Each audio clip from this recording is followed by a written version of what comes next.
저는 북한 최전방에서 조국을 지키는 경비병이었습니다.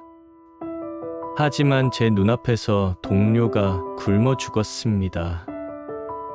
두만강 최전방 초소를 탈출한 강민철이 목숨을 걸고 증언하는 북한군의 참혹한 실상. 영하 30도의 초소에서 난방도 없이 하루 두 끼 강냉이밥으로 버티다 쓰러진 22살 청년의 마지막 말은 어머니, 배고파요 였습니다. 그가 총격을 무릅쓰고 두만강을 건너며 목격한 것은 무엇이었을까요? 여러분 지금 어디에서 듣고 계신가요? 계시는 지역명을 댓글에 달아주시고 같은 지역 분들과 함께 소통해요. 구독과 좋아요 눌러주세요. 여러분, 제 이야기를 들려드리겠습니다. 제가 태어난 곳은 함경북도 온성군 남양노동자구라는 작은 마을이었습니다. 두만강이 바로 코앞에 보이는 국경 마을이었죠. 어릴 적 제 기억 속에는 어머니가 해주시던 가자미 식혜의 냄새와 두만강변에서 친구들과 뛰놀던 추억이 가득합니다. 우리 집은 가난했습니다. 아버지는 제가 어릴 때 탄광 사고로 돌아가셨고 어머니 혼자서 저와 6살 아래 여동생을 키우셨죠.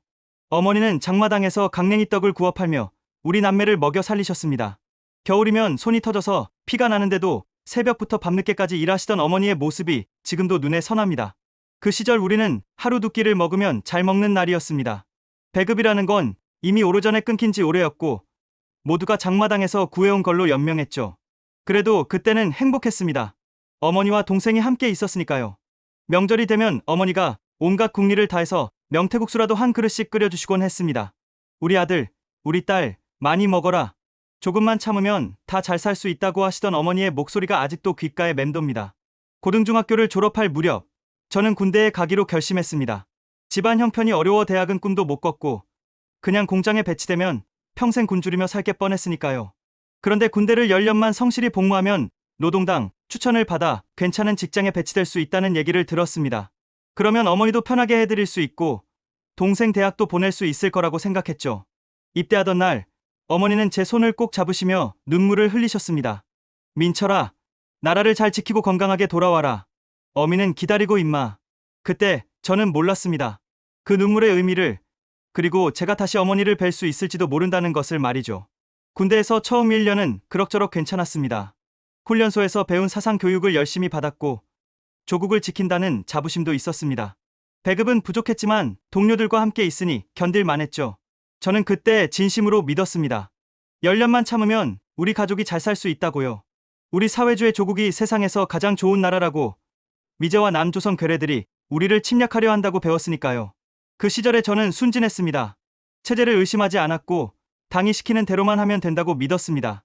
저녁이면 두만강 건너 중국 마을에 불빛이 보였지만 저들은 자본주의 사회라 인민들이 고통받는다고 배운 대로 믿었습니다. 하지만 그 믿음에 금이 가기까지는 그리 오래 걸리지 않았습니다. 2017년 봄, 저는 최전방 경비초소에 배치되었습니다. 두만강을 바로 눈앞에서 지키는 자리였죠. 처음에는 조국의 최전방을 지킨다는 게 자랑스러웠습니다. 하지만 그 자부심은 얼마 가지 못했습니다. 초소에는 병사가 12명 있었는데 우리에게 주어지는 배급은 턱없이 부족했습니다. 하루 두 끼, 그것도 강냉이밥에 소금국이 전부였습니다. 쌀밥은 김일성 주석님 생신날이나 김정일 장군님 생신날 같은 큰 명절에나 한 번씩 볼 수 있었죠. 그나마도 간부들이 중간에서 빼돌려서 우리한테 오는 건 더 줄어들었습니다. 같은 중대에 박철수라는 친구가 있었습니다. 저와 같은 고향 함경도 출신이었고 입대 동기였죠. 철수는 원래 건강하고 힘도 센 청년이었는데 몇 달 사이에 눈에 띄게 수척해졌습니다. 그러더니 어느 날 초소 근무 중에 그만 쓰러지고 말았습니다. 위생병이 급히 달려왔지만 소용없었습니다. 약도 없고 병원에 갈 차도 없었으니까요. 철수는 제 팔에 안긴 채로 숨을 거뒀습니다. 어머니, 배고파요. 라는 말을 마지막으로 남기고 말이죠. 22살 청년이 굶어 죽은 겁니다. 나라를 지키는 군인이 말입니다. 그날 밤, 저는 잠을 이룰 수가 없었습니다. 철수의 시신은 고향으로 보내졌지만 그의 어머니가 얼마나 울부짖었을지 상상만 해도 가슴이 찢어지는 것 같았습니다. 우리가 대체 뭘 잘못했길래 이렇게 살아야 하나? 그날 처음으로 체제에 대한 의문이 들기 시작했습니다. 그리고 그날 밤 초소 정비를 서면서 저는 두만강 건너편을 바라봤습니다. 중국 마을은 환하게 불이 켜져 있었습니다. 밤 11시가 넘었는데도 가로등이 환하고 집집마다 불빛이 새어나왔습니다. 심지어 가끔씩 자동차가 지나다니는 소리도 들렸습니다. 그런데 우리는 어땠습니까? 초소에는 난방도 제대로 안 됐고 전기는 하루에 2~3시간밖에 안 들어왔습니다. 배는 고프고 동료는 굶어 죽었는데 강 건너는 저렇게 밝고 따뜻해 보였습니다. 우리가 지키는 이 조국이 정말 세상에서 제일 좋은 나라가 맞나? 그 의문은 점점 커져만 갔습니다. 며칠 후 중대장이 우리를 모아놓고 사상 교육을 했습니다. 자본주의는 썩었다. 인민들이 착취당하고 굶주린다. 우리 사회주의가 제일 우월하다. 하지만 저는 이제 그 말이 믿어지지 않았습니다. 굶주리는 건 우리였고 착취당하는 것도 우리였습니다. 그해 여름 어머니께서 편지를 보내오셨습니다. 편지 검열 때문에 자세한 얘기는 못 쓰셨지만 행간에서 느껴지는 어머니의 고통이 전해졌습니다. 요즘 몸이 좀 안 좋다. 하지만 걱정하지 마라. 동생이 잘 돌봐주고 있다. 어머니는 늘 그러셨습니다. 당신이 아프셔도 저를 걱정하지 말라고 하셨죠. 그날 밤 저는 두만강을 바라보며 생각했습니다. 이대로는 안 된다. 뭔가 잘못됐다. 하지만 어쩔 수 없었습니다. 타령하면 본인은 물론 가족까지 정치범 수용소에 끌려간다는 걸 알고 있었으니까요. 그저 참고 견디는 수밖에 없었습니다. 하지만 제 마음속에 심어진 의문의 씨앗은 이미 싹을 틔우기 시작했습니다. 2017년 겨울은 유난히 추웠습니다. 함경도 겨울이 원래 춥기는 하지만 그해는 영하 30도까지 내려가는 날이 많았습니다. 초소에는 난방이 거의 되지 않았습니다. 석탄 배급이 끊긴 지 오래였고 우리는 근처 산에서 나무를 주워다가 떼야 했습니다. 하지만 그것도 쉽지 않았죠. 경비를 서야 하니 나무를 구하러 갈 시간도 부족했고 간부들이 감시하고 있어서 함부로 초소를 벗어날 수도 없었습니다. 밤에 초소 근무를 서면 손발이 얼어붙는 것 같았습니다. 군복도 낡아서 바람이 다 들어왔고 군화는 구멍이 나서 발가락이 시려서 감각이 없어질 지경이었습니다. 옆에서 같이 근무 서던 동료가 형님, 이러다가 우리 다 얼어 죽는 거 아닙니까? 라고 말할 정도였습니다. 그런데 더 큰 충격은 따로 있었습니다. 그해 겨울 어머니께서 보낸 편지를 받았습니다. 동생이 대신 써보낸 편지였는데 내용을 보는 순간 눈앞이 캄캄해졌습니다. 오빠, 어머니가 많이 아프세요. 병원에 갔더니 큰 병이래요. 약을 써야 하는데 돈이 없어요. 장마당에서 파는 약이 $300래요. 오빠, 어떡하죠? $300. 그게 얼마나 큰 돈인지 아십니까? 제가 군인으로 한 달에 받는 봉급은 북한 돈으로 5,000원이었습니다. 그걸 달러로 바꾸면 고작 몇 달러도 안 됐죠. 10년을 모아도 $300를 만들 수 없었습니다. 게다가 군인은 휴가도 3년에 한 번밖에 못 나갔습니다. 제가 어머니를 도울 방법이 전혀 없었습니다. 그날 밤 저는 미칠 것 같았습니다. 어머니가 저를 키우시느라 얼마나 고생하셨는지 잘 알고 있었습니다. 그런 어머니가 지금 죽어가고 있는데 저는 아무것도 할 수 없었습니다. 초소 뒤편으로 가서 소리 없이 눈물을 흘렸습니다. 이게 뭔가, 이게 나라인가? 분노가 치밀어 올랐습니다. 더 참기 힘든 건 간부들의 모습이었습니다. 우리는 군 줄이고 있는데 중대장과 정치지도원은 살이 쪘습니다. 그들은 평양에서 내려오는 배급을 중간에서 빼돌려 장마당에 팔아 돈을 벌었습니다. 우리 병사들 목까지 착복해서 자기들 배만 불렸죠. 그걸 알면서도 아무도 뭐라고 할 수 없었습니다. 불만을 표시하면 바로 보위부에 끌려가니까요. 2017년 12월 어느 날 충격적인 일이 벌어졌습니다. 같은 중대 소속이었던 이병이 타령을 시도한 겁니다. 그 친구는 고향 어머니가 돌아가셨다는 소식을 듣고 장례식에 가겠다고 휴가를 신청했는데 거절당했습니다. 그래서 무단으로 부대를 이탈했죠. 하지만 이틀 만에 붙잡혔고 중대 전체가 모인 자리에서 공개 처형이 집행됐습니다. 총살 집행 전에 그 친구는 울부짖었습니다. 어머니를 보고 싶었을 뿐입니다. 나라가 우리를 이렇게 대하는데 왜 우리가 이 나라를 지켜야 합니까? 하지만 그 외침도 총소리에 묻혔습니다. 21살 청년이 그렇게 죽었습니다. 어머니 얼굴 한번 보겠다는 죄로 말입니다. 그날 밤 저는 결심했습니다. 이대로는 살 수 없다. 여기서는 답이 없다. 하지만 동시에 두려웠습니다. 타령하다 걸리면 총살입니다. 설령 성공해도 중국으로 넘어가야 하는데 그게 얼마나 위험한지 모두가 알고 있었습니다. 국경 경비대에 잡히면 그 자리에서 총살이고 중국 공안에 잡혀도 북한으로 송환돼서 역시 총살입니다. 그래도 저는 생각했습니다. 어차피 여기 있어도 굶어 죽거나 얼어 죽는다. 어머니도 구할 수 없다. 차라리 한번 도전해보자. 성공하면 어머니를 살릴 수 있고 실패하면 총 맞아 죽으면 그만이다. 그렇게 저는 마음속으로 탈북을 준비하기 시작했습니다. 2018년 봄이 왔습니다. 두만강의 얼음이 녹기 시작했고 강물이 흐르기 시작했습니다. 저는 그 강물을 바라보며 생각했습니다. 저 강만 건너면 자유다. 저 강만 건너면 어머니를 살릴 수 있다. 하지만 탈북은 말처럼 쉬운 일이 아니었습니다. 국경 경비는 삼엄했고 초소마다 감시 카메라와 철조망이 쳐져 있었습니다. 지뢰밭도 있었죠. 게다가 저는 경비병이었기 때문에 제가 사라지면 즉시 비상이 걸릴 게 뻔했습니다. 그래서 저는 석 달 동안 철저히 준비했습니다. 먼저 초소 근무 시간표를 완벽하게 암기했습니다. 교대 근무 시간, 순찰 경로, 감시 사각지대까지 모두 파악했습니다. 밤 11시에서 새벽 1시 사이가 가장 취약한 시간대였습니다. 그 시간에 경비 교대가 이뤄지고 잠깐의 공백이 생기니까요. 또한 중국 쪽 지형도 연구했습니다. 강 건너편에는 조선 쪽 마을이 있었는데 그곳까지 가면 도움을 받을 수 있다는 얘기를 들었습니다. 초소에서 망원경으로 관찰하면서 마을의 위치와 불빛을 기억했습니다. 그런데 가장 큰 문제는 어머니와 동생이었습니다. 제가 탈북하면 그들이 위험해집니다. 연저제 때문에 정치범 수용소에 끌려갈 수도 있었죠. 하지만 저는 생각했습니다. 한국에 가면 돈을 벌 수 있다. 그럼 브로커를 통해서라도 어머니와 동생을 탈출시킬 수 있을지도 모른다. 그게 제 유일한 희망이었습니다. 5월 초, 저는 마지막 휴가를 받았습니다. 3년 만에 받는 휴가였죠. 고향에 도착하자마자 집으로 달려갔습니다. 어머니는 병색이 완연하셨습니다. 살도 많이 빠지셨고 얼굴도 누렇게 뜨셨습니다. 하지만 저를 보시자 억지로 웃으시며 말씀하셨습니다. 우리 아들 왔구나. 얼마나 보고 싶었는지 모른다. 저는 어머니께 거짓말을 했습니다. 어머니, 곧 좋은 일 생길 거예요. 제가 노동당 추천받아서 좋은 직장 배정받으면 돈 많이 벌어서 어머니 병원 모시고 갈게요. 어머니는 제 손을 꼭 잡으시며 눈물을 흘리셨습니다. 그래, 우리 아들 효자다. 어미는 그것만 믿고 임마. 휴가 마지막 날 밤, 저는 동생을 따로 불렀습니다. 동생에게 직접적으로 말할 수는 없었지만 암호를 남겼습니다. 동생아, 오빠가 곧 멀리 갈 수도 있어. 하지만 걱정하지 마. 오빠가 반드시 너와 어머니를 좋은 곳으로 데려갈게. 동생은 제 말뜻을 정확히 이해하지 못했지만 뭔가 심상치 않다는 걸 느낀 것 같았습니다. 집을 떠나기 전 저는 마을 뒷산에 있는 아버지 산소에 갔습니다.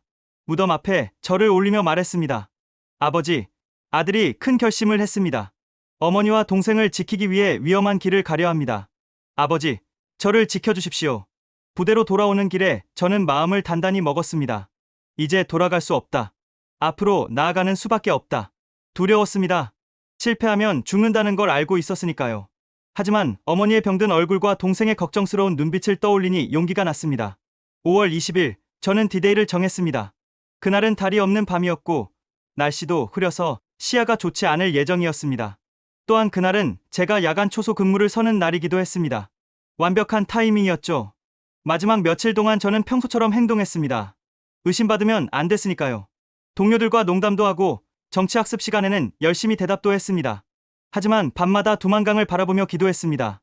제발 성공하게 해주십시오. 어머니를 살릴 수 있게 해주십시오. 2018년 5월 20일 밤 11시. 드디어 그날이 왔습니다. 저는 평소처럼 초소 근무를 시작했습니다. 손에 총을 들고 국경선을 감시하는 척하면서 사실은 탈출 타이밍을 재고 있었습니다. 밤 11시 30분, 경비 교대 시간이 다가왔습니다. 다음 조가 올라오려면 약 10분 정도의 공백이 생깁니다. 바로 그 시간이 제 기회였습니다. 저는 가슴이 터질 듯 뛰는 것을 느끼며 시계를 봤습니다. 11시 35분. 교대조가 아직 오지 않았습니다. 지금이다. 저는 총을 초소에 두고 몸을 숨겨 초소 뒤편으로 빠져나갔습니다. 철조망까지는 약 100m. 평소 같으면 금방 갈 수 있는 거리였지만 그날 밤 그 100m는 1000m처럼 느껴졌습니다. 어둠 속에서 저는 기어서 이동했습니다. 감시 카메라가 있을 수 있었고 지뢰가 묻혀 있을 수도 있었습니다. 한 발 한 발 조심스럽게 나아갔습니다. 등에서 식은땀이 흘러내렸고 심장은 터질 듯 뛰었습니다. 50m쯤 갔을 때 뒤에서 소리가 들렸습니다. 강 병장이 어디 갔어? 제 부재를 눈치챈 겁니다. 안 돼. 더 빨리 가야 해. 저는 일어나서 뛰기 시작했습니다. 저기다. 탈영병이다. 멈춰. 소리가 들렸습니다. 그리고 곧바로 총소리가 울렸습니다. 탕탕. 총알이 제 머리 위로 날아갔습니다. 하지만 저는 멈출 수 없었습니다. 멈추면 죽습니다. 철조망이 보였습니다. 다행히 이 구역은 낮은 철조망이었습니다. 저는 군복을 벗어서 철조망 위에 던지고 그 위로 뛰어넘었습니다. 철조망에 팔이 긁혀서 피가 났지만 아픈 것도 느낄 겨를이 없었습니다. 철조망을 넘자 바로 앞에 두만강이 있었습니다. 5월이었지만 강물은 얼음처럼 차가웠습니다. 하지만 주저할 시간이 없었습니다. 뒤에서는 계속 총소리가 들렸고 잡아라, 쏴 죽여라는 고함도 들렸습니다. 저는 강물로 뛰어들었습니다. 순간 숨이 멎는 것 같았습니다. 5월인데도 물은 차가웠고 물살도 거셌습니다. 하지만 저는 필사적으로 헤엄쳤습니다. 어머니, 동생아, 내가 꼭 살아서 너희를 구할게. 마음속으로 외치며 팔을 저었습니다. 탕탕, 탕, 총알이 물속으로 날아왔습니다. 물보라가 제 주변에서 일었습니다. 한 발은 제 옆을 스치고 지나갔습니다. 죽을 뻔했습니다. 하지만 저는 멈추지 않았습니다. 숨을 참고 물속으로 잠수하기도 하면서 계속 헤엄쳤습니다. 얼마나 헤엄쳤을까요? 시간 감각이 없었습니다. 1분 같기도 하고 1시간 같기도 했습니다. 팔다리에 힘이 빠지고 숨이 턱까지 차올랐습니다. 이대로 죽는 건가? 하는 생각이 스쳤습니다. 그때였습니다. 발이 바닥에 닿았습니다. 중국이다. 중국 땅이다. 저는 마지막 힘을 짜내서 강둑으로 기어 올라갔습니다. 온몸이 흠뻑 젖었고 팔에서는 피가 흘렀습니다. 추위에 이가 딱딱 부딪혔습니다. 하지만 살았습니다. 강을 건넜습니다. 뒤를 돌아보니 북한 쪽에서 손전등 불빛이 보였습니다. 그들은 아직도 저를 찾고 있었습니다. 하지만 이제 그들은 강을 건너올 수 없었습니다. 여기는 중국 땅이었으니까요. 저는 강둑에 엎드려서 한참을 숨을 헐떡였습니다. 그리고 눈물이 났습니다. 두려움 때문인지 안도감 때문인지 아니면 어머니 생각 때문인지 알 수 없었습니다. 그저 눈물이 멈추지 않았습니다. 어머니, 저 해냈어요. 살았어요. 이제 어머니를 구할 수 있어요. 마음속으로 외쳤습니다. 하지만 동시에 불안도 밀려왔습니다. 이제부터가 진짜 시작이었습니다. 중국 공안에 잡히면 북한으로 송환됩니다. 그럼 죽습니다.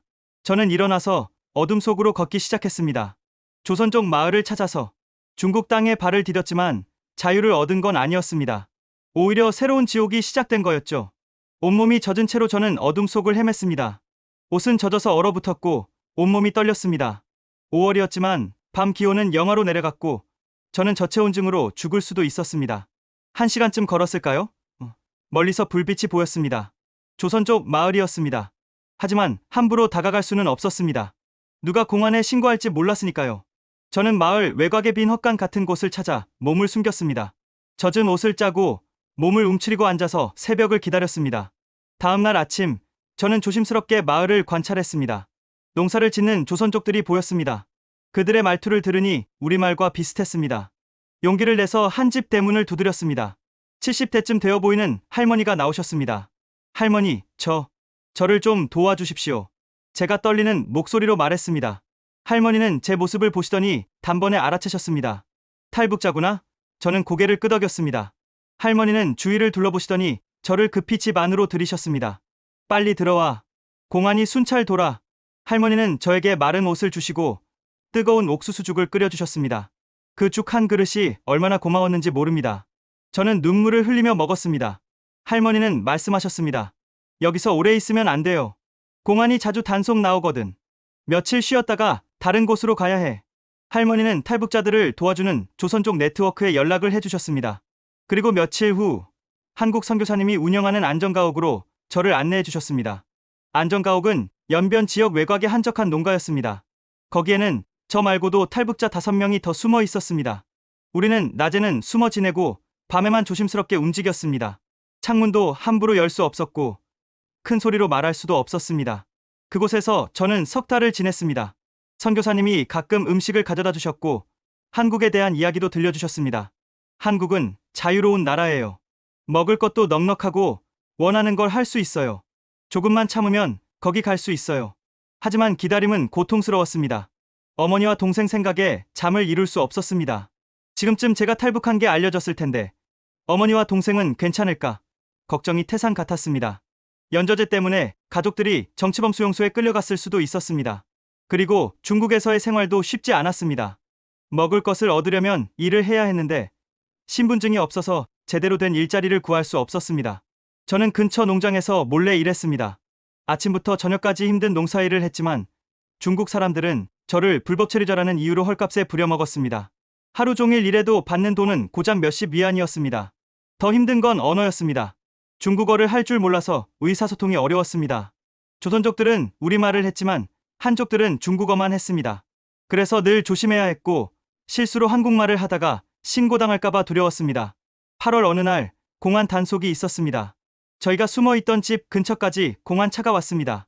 우리는 뒷산으로 급히 도망쳤고 하루 종일 숲속에 숨어 있었습니다. 모기에 물리고 배는 고팠지만 참는 수밖에 없었습니다. 잡히면 북한으로 송환되고 송환되면 총살이니까요. 그날 밤 선교사님이 연락을 주셨습니다. 이제 한국으로 가야 합니다.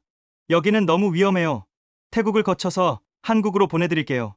드디어 한국으로 갈 수 있다는 희망이 보였습니다. 하지만 동시에 두려웠습니다. 중국에서 태국까지 가는 길은 수천 킬로미터였고 그 과정에서 무슨 일이 일어날지 알 수 없었습니다. 그래도 저는 결심했습니다.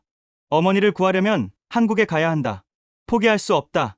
9월 초 저는 다른 탈북자 넷과 함께 남쪽으로 향하는 여정을 시작했습니다.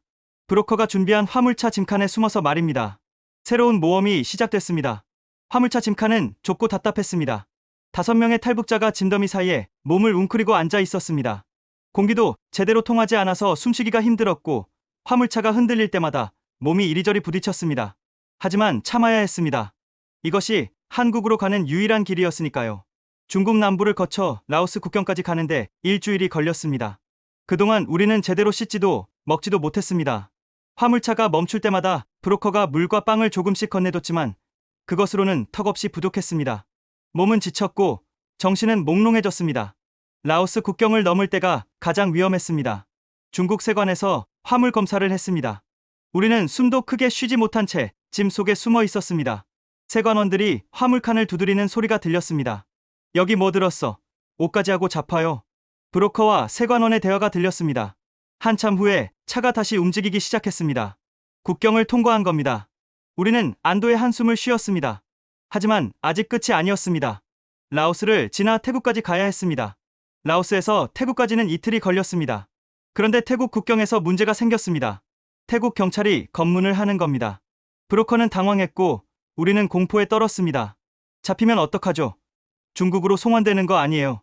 다들 불안해했습니다. 경찰이 화물칸을 열었습니다. 우리는 발각됐습니다. 나와. 태국 경찰이 소리쳤습니다. 우리는 손을 들고 나왔습니다. 경찰은 우리를 경찰서로 데려갔습니다. 그곳에서 조사를 받았습니다. 어디서 왔어? 북한에서 왔습니다. 불법 입국이야. 돌려보내야 해.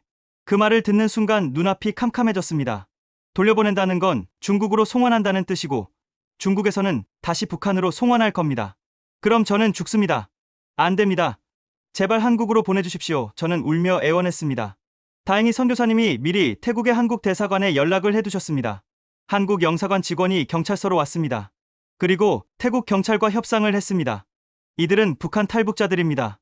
한국 정부가 보호하겠습니다. 며칠간의 협상 끝에 우리는 방콕의 한국 대사관으로 이송됐습니다. 대사관 직원분들이 우리를 맞아주셨습니다. 고생 많으셨습니다. 이제 안전합니다. 그 말을 듣는 순간 저는 그 자리에 주저앉아 울었습니다. 3달 넘게 참아왔던 눈물이 터져나왔습니다. 대사관에서 일주일 동안 지내며 신원 조사를 받았습니다. 그리고 마침내 한국행 비행기 표를 받았습니다. 이제 한국에 갈 수 있어요. 자유의 나라로 가는 겁니다. 직원분이 말씀하셨습니다. 비행기를 타던 날 저는 창밖을 내다봤습니다. 구름 위로 태양이 빛나고 있었습니다. 어머니, 제가 해냈어요. 한국에 가요. 돈 벌어서 어머니 꼭 모셔올게요. 마음속으로 약속했습니다. 비행기 안에서 저는 처음으로 편안하게 잠들었습니다. 탈북한 이후로 처음 느껴보는 안정감이었습니다.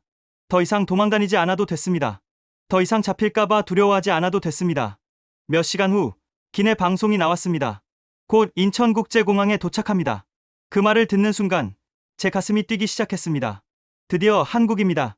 자유의 땅입니다. 제가 그토록 꿈꾸던 곳입니다. 비행기가 인천공항에 착륙했습니다. 바퀴가 활주로에 닿는 그 순간 저는 눈물을 흘렸습니다. 드디어 한국 땅이다. 북한을 떠난 지 5개월 만이었습니다. 5개월간의 긴 여정이 끝난 겁니다. 공항에서 내리자 국정원 직원분들이 저희를 맞아주셨습니다. 환영합니다. 대한민국에 오신 것을 축하합니다. 그 말 한마디에 저는 또 울었습니다. 이제 진짜로 안전하다는 실감이 났습니다. 그날부터 저는 조사와 교육을 받기 시작했습니다. 먼저 국정원에서 한 달간 신원 조사를 받았습니다. 어떻게 탈북했는지, 북한에서 무슨 일을 했는지 자세히 말해야 했습니다. 처음에는 경계하는 마음도 있었지만 직원분들이 친절하게 대해주셔서 마음이 놓였습니다. 조사가 끝나고 하나원이라는 곳으로 갔습니다. 거기서 12주 동안 남한 사회 적응 교육을 받았습니다. 한국 역사, 경제, 문화, 법률 등을 배웠습니다. 처음 들어보는 단어도 많았고 이해하기 어려운 것도 많았습니다. 하지만 열심히 공부했습니다. 빨리 적응해서 돈을 벌어야 한다. 어머니를 구해야 한다는 생각뿐이었습니다. 하나원에서 가장 놀란 건 식사였습니다. 세 끼를 다 먹을 수 있다는 것. 그것도 쌀밥과 고기 반찬까지 나온다는 게 믿기지 않았습니다. 처음 며칠은 음식을 남겼습니다. 평생 굶주리며 살았는데 갑자기 배불리 먹으니 속이 받지 않았습니다. 그런데 점점 적응되면서 아, 이게 정상적인 삶이구나 하는 생각이 들었습니다. 어느 날 밤 편의점에 갔습니다. 24시간 문을 연다는 게 신기했습니다. 북한에서는 저녁 8시만 돼도 모든 게 문을 닫았는데 여기는 밤 12시가 넘어도 불이 환하고 사람들이 물건을 사고 있었습니다. 라면, 김밥, 우유, 과자, 온갖 음식이 가득했습니다. 가격표를 보니 몇천 원이었습니다. 이 돈이면 북한에서는 한 달을 먹을 수 있는데 여기서는 한 끼도 안 되는구나. 놀라웠습니다. 마트에 갔을 때는 정말 충격을 받았습니다. 식품 코너에 음식이 산더미처럼 쌓여 있었습니다. 쌀, 고기, 생선, 과일, 채소. 모든 게 넘쳐났습니다. 북한에서는 장마당에서도 구하기 힘든 것들이 여기는 그냥 쌓여 있었습니다. 저는 그 앞에서 한참을 서 있었습니다. 그리고 눈물이 났습니다. 왜 우리는 굶어야 했을까? 왜 같은 민족인데 이렇게 다를까? 하나원 교육이 끝나고 사회에 나왔습니다. 정부에서 정착금과 전세집을 지원해줬습니다. 처음으로 제 이름으로 된 집을 가지게 됐습니다. 작은 원룸이었지만 제게는 궁전 같았습니다. 온수가 나오고 난방이 되고 인터넷도 됐습니다. 북한에서는 상상도 못했던 일입니다. 인터넷으로 북한 소식을 검색했습니다. 어머니와 동생 소식을 알고 싶었습니다. 하지만 구체적인 소식은 알 수 없었습니다. 다만 탈북민 단체를 통해 간접적으로 소식을 전해 들었습니다. 제가 탈북한 후 어머니와 동생이 조사를 받았지만 다행히 정치범 수용소로 가지는 않았다고 합니다. 아마 제가 군인이었고 가족과는 연락 없이 혼자 탈북했다는 점이 참작된 것 같습니다. 저는 공장에 취직했습니다. 자동차 부품 만드는 공장이었습니다. 일은 힘들었지만 월급을 받을 수 있다는 게 좋았습니다. 첫 월급을 받던 날 저는 통장을 보며 울었습니다. 180만 원. 북한에서는 10년을 일해도 벌 수 없는 돈이었습니다. 월급의 절반은 저축했습니다. 언젠가 어머니와 동생을 탈출시킬 수 있을지도 모른다. 그 희망을 가지고 한 푼이라도 모았습니다. 나머지 반으로는 생활비를 쓰고 야간 대학에도 다녔습니다. 배우고 싶었습니다. 더 나은 사람이 되고 싶었습니다. 지금은 공장 반장이 됐습니다. 성실하게 일한 덕분입니다. 후배 탈북민들이 입사하면 제가 돌봐줍니다. 처음에는 다 어려워. 하지만 참고 견디면 돼. 여기는 노력한 만큼 대가를 받을 수 있는 곳이야. 그렇게 격려해줍니다. 주말에는 탈북민 교회에 갑니다. 거기서 같은 처지의 사람들을 만나 위로를 얻습니다. 우리가 자유를 얻었으니 이제 북한에 남은 동포들을 위해 기도합시다. 목사님 말씀을 들으며 저도 기도합니다. 어머니, 동생, 그리고 북한에 남은 모든 분들이 하루빨리 자유를 얻게 해주소서. 여러분, 저는 이렇게 살고 있습니다. 자유롭게, 감사하며 희망을 가지고 살고 있습니다. 물론 그리운 사람들이 있고 아픈 기억도 있습니다. 하지만 저는 포기하지 않습니다. 언젠가 통일이 되면 그때는 당당하게 고향으로 돌아가서 어머니를 꼭 안아드릴 겁니다. 이 자유가 얼마나 소중한지 여러분도 잊지 마십시오. 말할 수 있는 자유, 먹을 수 있는 자유, 꿈꿀 수 있는 자유. 이 모든 게 당연한 게 아닙니다. 이 자유를 위해 목숨 걸고 강을 건넌 사람도 있다는 것 기억해 주십시오. 감사합니다.